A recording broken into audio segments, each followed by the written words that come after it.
Ladies and gentlemen, welcome to Master Alley. My name is Kerry. Finally, we're going to talk about DeWalt, a very well-known brand in the States and some Europe country. But in Hong Kong here, I only start this last 2 years. Well, let's talk about what I think about this brand. The color, of course, I love it. Yellow and black combination is amazing, beautiful. This product is more expensive than the others, and I don't have the battery, so I really seldom to use this brand.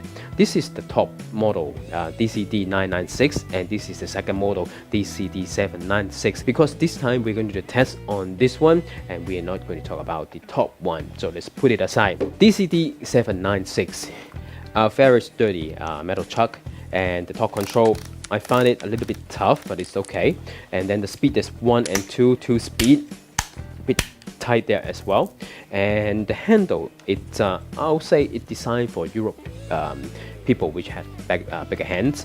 So for me, it's slightly too big. And then this LED light, which is 3 different levels: the brightest, small, and middle. Oh, which is okay. Battery itself, very well designed. It looks very compact and small and looks beautiful. And then this is 3 battery indicator. Let's go into details. DCD796, it weighs 1.6 kilograms, so it's quite light, and 550 to 2000 RPM. For torque, it's 27 to 70 Nm. And the metal chuck can hold up to 13 millimeters drill bit, because it can drill bricks and tile, so it can go for 9,350 to 34,000 IPM, the impact per minute, and can hold 30 millimeters drill bits for metal and wood. It can go up to 38 millimeters.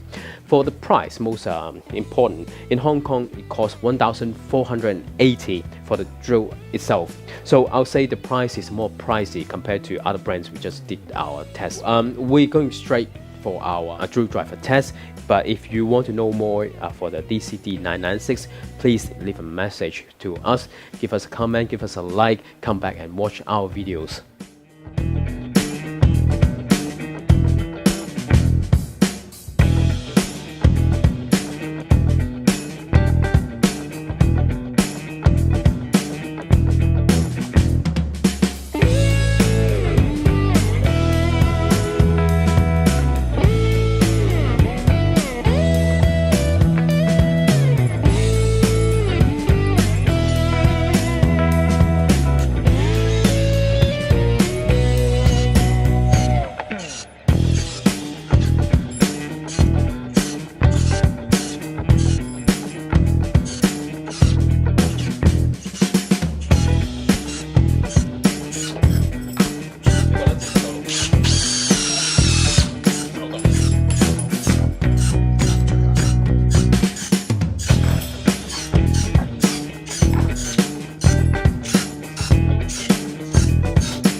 So how to find out test? Like I said, for a big brand, it doesn't really give me a surprise or any disappointed. It's very constant of what it does for both high speed and low speed. Let's talk about the charger. It looks pretty much the same, but one is 0.58, the other is 1A, which is a slow charge. If I get a hold of the fast charger, I'll show it to you again.